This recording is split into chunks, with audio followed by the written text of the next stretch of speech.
law enforcement officer and a volunteer member of the fire department. Over the weekend, he went on a rescue mission with his son, but after rescuing a North Carolina woman, he was forced to leave her husband behind because he was threatened with arrest. Wow. At that time, I didn't know, but Lake Brewer, fire chief or assistant chief maybe, and he shut down the whole operation. So at that point, I felt like the conversation wasn't going any further.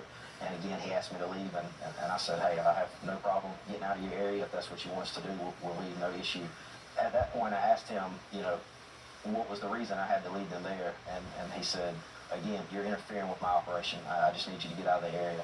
I said, sir, I don't know where you were trained at, but I know how my training is, and I'm not going to leave personnel behind. I'm going back to get my co-pilot. He said, if you turn around and go back up the mountain, you're going to be arrested. They have time to arrest people. They have time to arrest people. Exactly. They have time to arrest people. And what the FAA does is I'm getting a text. My friend in Maui explained the way the drones are set up. The government requires their software to block them from flying in FAA no-fly zones. So the FAA can block drone software from flying anywhere the FAA doesn't want them to fly. So they can't go help find people. Listen to this guy. He's going to tell you the same thing. Watch this. My name's Jonathan Howard. I'm a member of the Florida State Guard Special Missions Unit. And I'm also up here with Aerial Recovery, a nonprofit. I came up here on Sunday with Aerial Recovery before we even got activated. We flew up here, and then we got activated, which was great. I have my team up here working as well. Here's the problem. I'm going to tell you everything that's happening from the ground when I'm actually seeing it, because what they're telling you is complete bullshit on the news, and these politicians don't fucking clue in their line. And I'll say this now, I'll say it in the video. The only thing I need from this video is helicopters. If I have helicopters, I can save lives. Without helicopters, I can't reach these people. It doesn't matter how many chainsaws and trucks I got, I can't get to them. They're 10 miles in, 20 miles, 40 miles in the mountains. There's no way to get with them or even communicate with them. I'm literally flying around in a civilian helicopter looking for SOS messages carved in the mud or painted on the ground, and we're dropping down and saving them. What got me fired up about this was yesterday, me and my team did the rescue of that 11-day-old baby. And all these government officials and social media, they're showing that video, that pictures and video of that rescue, and claiming that they have some government help with that. And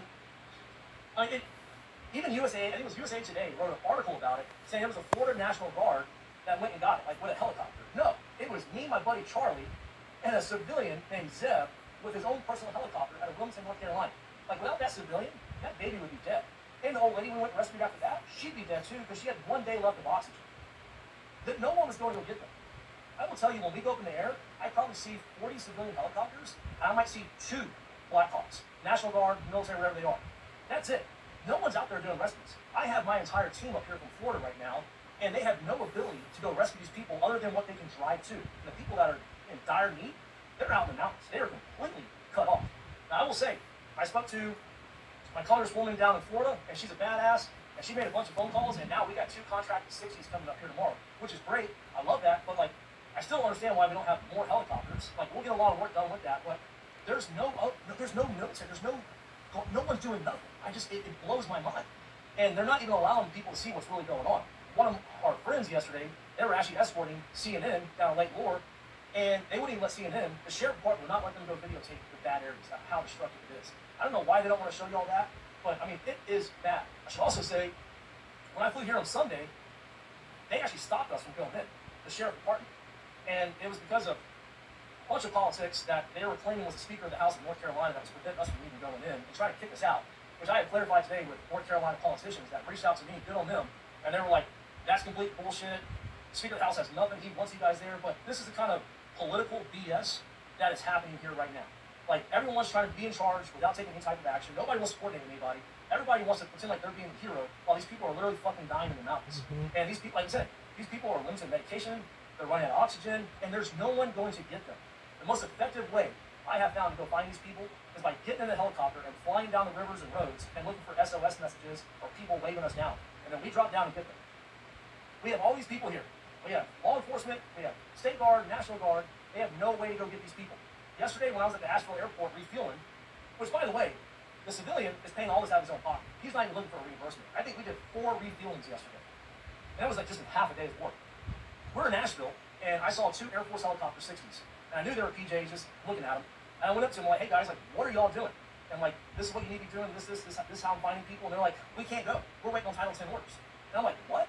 They can't get any authority. There's military helicopters all over here sitting on the ground, and they can't do nothing. Even my JSOC boys in Fayetteville, they can't get orders to come out here. It is just the most disgusting thing, and they're killing these people. And I don't know why they're doing it. I don't know what kind of conspiracy. I've heard so many things, whatever you want to come up with.